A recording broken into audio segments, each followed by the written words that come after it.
யோகிராம் சுரத்குமார், ஜெயகுரு ராயா. யோகியுடன் கொஞ்ச தூரம். இதன் ஆசிரியர் பார்த்தசாரதி ஐயா அவர்கள்.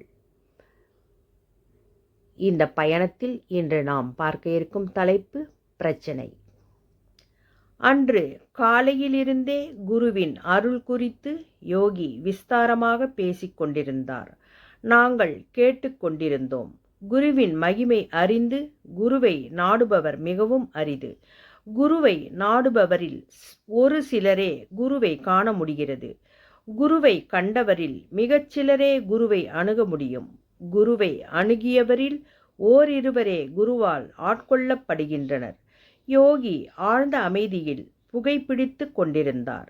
அந்த இடமே பரவெளியாகி விரிந்து கொண்டே சென்று நாங்கள் அதில் முற்றிலும் கரைந்து விட்டது போல் உணர்ந்தோம்.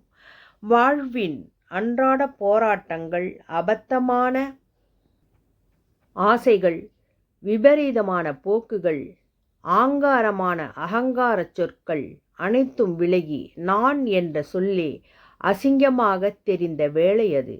யோகியிடம் அமர்ந்திருக்கும் போது அங்கே நான் அதிகமாக தலை காட்டுவதே இல்லை. அந்த நான் அடங்கி விலகி நிற்க சத்தியத்தின் தரிசனம் அங்கு இயல்பாகவே சுலபமாகவே ஏற்பட்டது. கடலில் அலைகள் மாறி மாறி வருவது போல வாழ்வில் இன்பமும் துன்பமும் மாறி மாறி வரத்தான் செய்யும். என் தந்தை நம்மை இறுக பிடித்து கொண்டால் எந்த இன்பமும் துன்பமும் நம்மை பாதிப்பதில்லை. வாழ்க்கையை விளையாட்டாக வாழ்ந்து விடலாம்.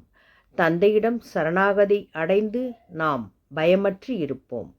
யோகியின் சொற்களை கேட்டு மெய்மறந்து அமர்ந்திருப்போம். அப்போது வாயில் கதவு தட்டும் சத்தம் கேட்டது.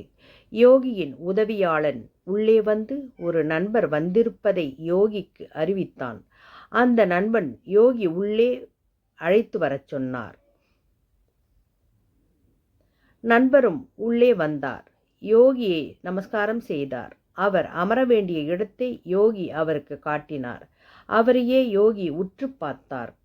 ஏதேனும் சொல்ல வேண்டுமா? யோகி அந்த நண்பரை பார்த்து கேட்டார். ஒரு சிறு பிரச்சனை சுவாமி. நண்பர் பிரச்சனையை விவரிக்க ஆரம்பித்தார். யோகி உடனே தன் இருக்கையிலிருந்து எழுந்து அவர் முன்னே நின்று உரத்த குரலில் பேசினார்.